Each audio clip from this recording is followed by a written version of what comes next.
It is absolutely pissing down, guys. So I'm taking the opportunity, snatching this window in time to continue the marketing and sales theme that I'm on. Again, the very lifeblood of every window cleaning business. This is what it's all about. Without concentrating on this, focusing on it, and learning as much as you can, you're fucked.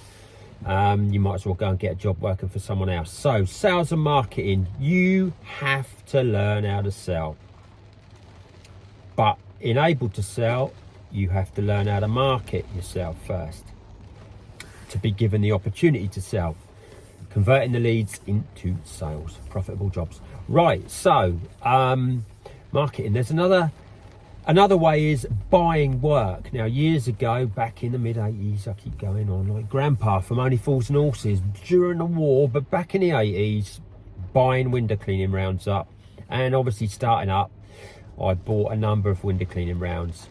It was really easy for me, living at home with me mum and dad, no responsibilities as such. So, you know, every hour, all hours I was out, having a go and learning from my mistakes. That's how you learn.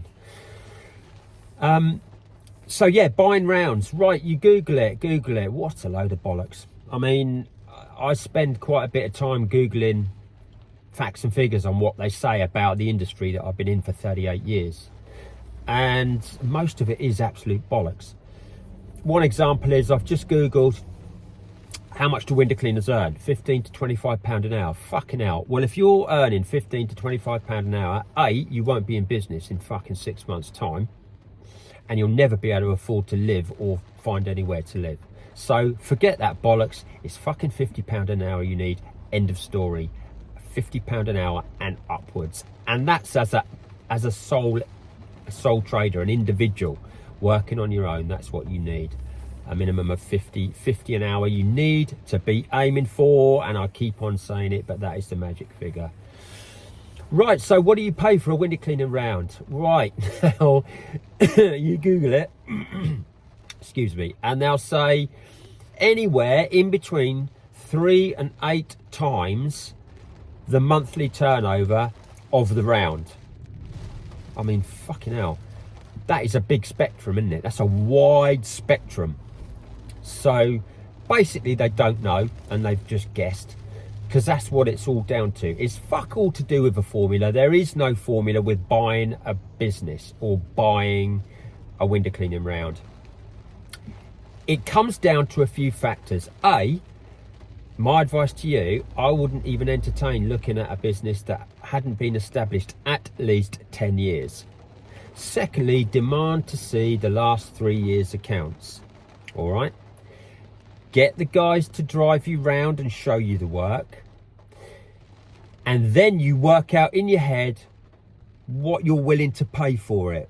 What if you think that work is going to be a valuable addition to what you've already got, logistically it can work and all that sort of stuff, then you'll work out what you're willing to pay for it in your head, and you'll thrash out a deal and negotiate with the people that are flogging it.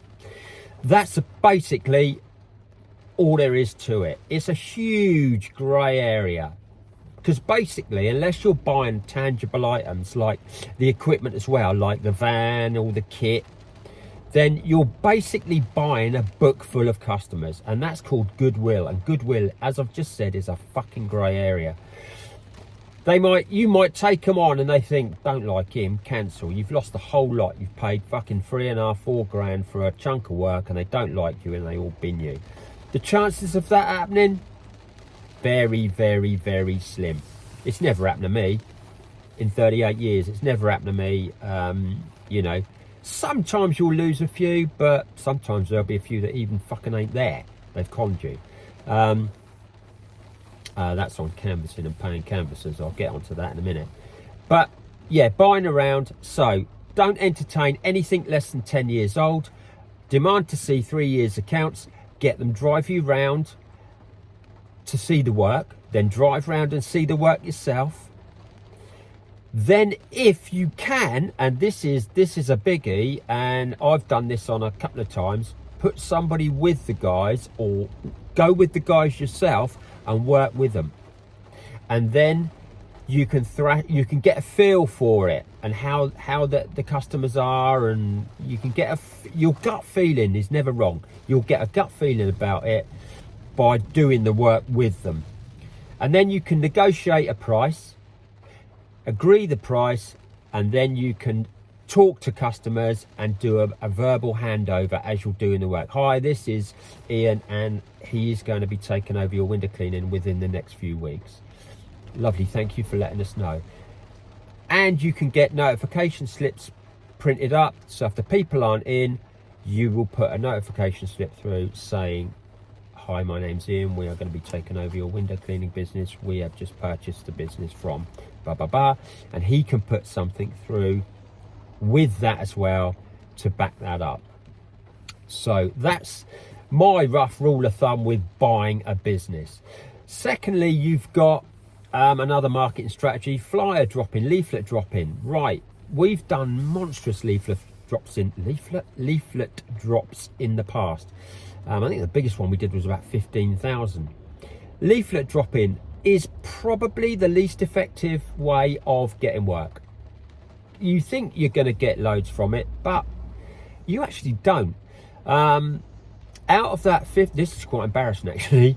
Out of that 15,000 we paid distributors to put out, I think we got about 5 or 6 jobs, right? Maybe a few more than that. But what you've got to look at is those jobs you are going to get in 10, 20, 30 years, the spin-offs from that one job are monumental. If you're providing a fantastic service and they think you're fabulous, like they will do, then that customer you've picked up is the top of the pyramid, and they will recommend you, and you will pick up lots of work. So whenever you pick up one extra job, you're not just picking up one extra job, you're picking up the potential to pick up umpteen other jobs over the coming years from that one job. So flyer dropping's always worth it. We always scout out areas logistically where they're favourable to us. We look at the type of work.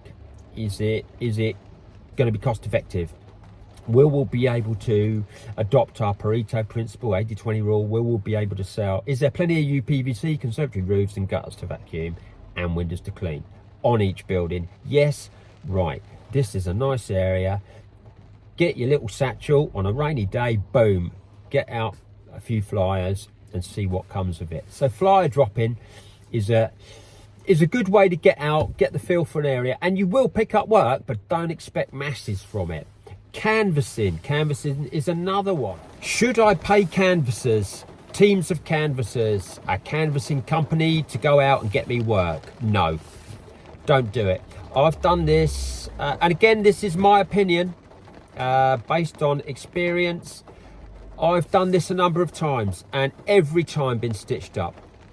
They come across the head of the canvassing team, fantastic guy.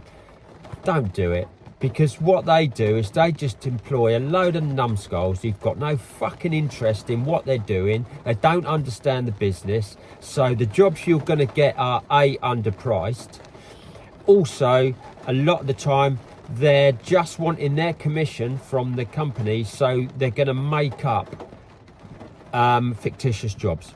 So every time I've paid teams of canvassers, I've gone out to do the work, and half of it, and that is not an exaggeration, sometimes at least half of the jobs aren't there, and the ones that are there are scattered all over the place, and they're fucking shit, really underpriced. Never pay a team of canvassers to do a job you can do with yourself, with a few people that you can trust with you. That's the most efficient way. So do it. Make your own little team up with people that you trust and get out there and do it yourself. Don't pay teams of canvassers. No, that is a fucking no-no. Now, basically, I canvassed with, again, back in the mid-80s, with me mum, my sister, and my sister's boyfriend. So there was 4 of us. And we only canvassed for a few weeks in the summer. And that was it. I was getting so much work coming in, I didn't need to anymore. you will get told to fuck off and get a proper job. You have got to develop a thick skin. So learn how to take rejection. Don't take it personally, just suck it up and move on, because you will get told to fuck off.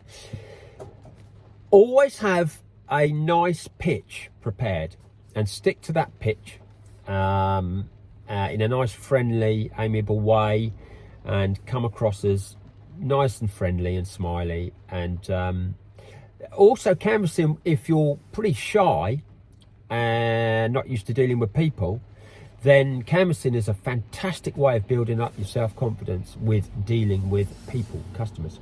So canvassing is great fun, and also you can have competitions, lovely summer evenings, birds singing, sun shining, and you've got your little team that you've put together, and you can have competitions with each other. Right, you have that team, will get more than you, and away you go, and it's a little battle, and it's good fun. I used to really like canvassing. At first you're thinking, oh my God, nerve-wracking, knocking on people's doors, I'm being a pain in the arse. Dude, get over that. Get over that. What's the worst they can do? The worst they can do is what I've just told you. Fuck off, bully. That's the worst they can say. So don't worry about it. Get over the fear of rejection. Knock on the door, smiley way, deliver your pitch, and see what comes out of it. Canvassing's a really, really good way of picking up work, because you only buy from people you like. Remember that. So they are instantly face to face with what they're buying into. So you get more chance of people making an instant decision when you're face to face with them. So yep, canvassing is really good fun and a good way to get out and about and to get work. So there we are, guys. That is another 3 marketing tips. Buying a business, an established window cleaning business, no less than 10 years old, see 3 years accounts. Then there is leaflet dropping, flyer dropping. Better off doing it yourself. Strategic areas, hit them. And then canvassing. Make your own little team up of guys you can trust. Don't use an outside company, a canvassing company. So that's it. That's another three marketing strategies that I use, and they all work.